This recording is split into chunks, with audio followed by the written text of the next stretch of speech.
Halo Sobat CPNS, dimanapun kalian berada. Pada kesempatan kali ini kita akan membahas salah satu core value ASN, yaitu berorientasi pelayanan dengan pengampu Ibu Yam Nurmahdia SST MKes. Pada kesempatan ini, kembali bertemu dengan saya, John Ray Sitompul ST, sebagai peserta Latsar CPNS tahun 2023, Angkatan 10, Kelompok 3.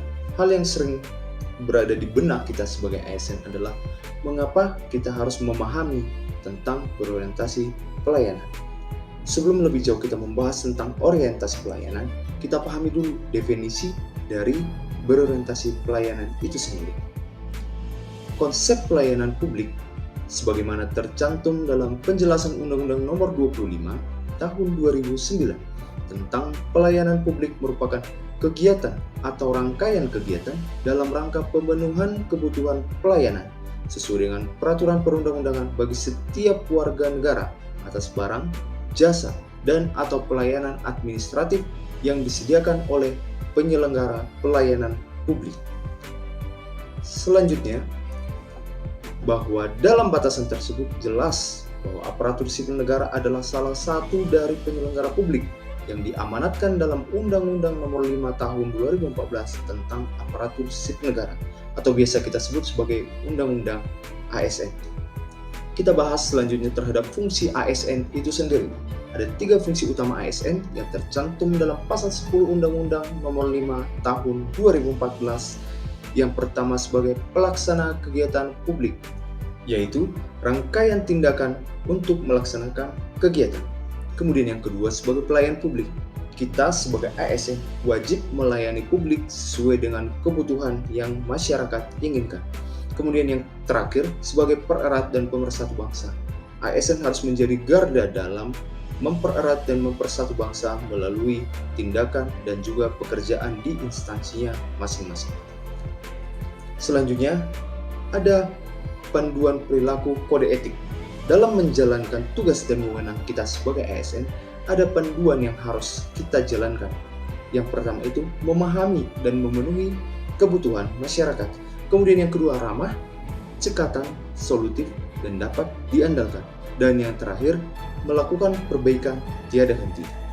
Selanjutnya kita bahas tentang prinsip dalam pelayanan publik. Prinsip partisipatif yaitu melibatkan masyarakat dalam merencanakan, melaksanakan, dan mengevaluasi. Kemudian transparan. Penyelenggara pelayanan publik harus menyediakan akses bagi warga negara untuk mengetahui segala hal yang terkait dengan pelayanan publik. Kemudian responsif. Pemerintah wajib mendengar dan memenuhi tuntutan kebutuhan warga negaranya. Tidak diskriminatif. Pelayanan publik yang diselenggarakan oleh pemerintah tidak boleh dibedakan antara satu warga negara dengan warga negara yang lainnya. Kemudian yang kelima, mudah dan murah, yaitu berbagai persyaratan dapat dipahami dan dipenuhi dengan mudah. Kemudian yang keenam, efektif dan efisien, yaitu mampu mewujudkan tujuan-tujuan yang akan dicapai dan dilakukan dengan prosedur yang sederhana. Kemudian aksesibel. Kemudian yang selanjutnya, aksesibel, yaitu dapat dijangkau dengan mudah oleh masyarakat yang membutuhkannya secara fisik maupun non-fisik. Kemudian akuntabel, yaitu pelayanan publik dilakukan dengan fasilitas dan sumber daya yang dibiayai oleh pajak warga negara.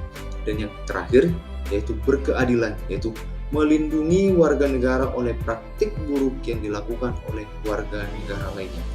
Kemudian ada 3 kata kunci dalam berorientasi pelayanan. Yang pertama, responsivitas. Menurut Hormon tahun 1995, responsivitas merupakan kemampuan pemerintah untuk mengetahui kebutuhan, menyusun agenda dan prioritas, serta mengembangkan program sesuai dengan kebutuhan masyarakat. Kemudian kualitas merupakan totalitas dari fitur-fitur dan karakteristik yang dimiliki oleh produk yang sanggup untuk memuaskan kebutuhan konsumen.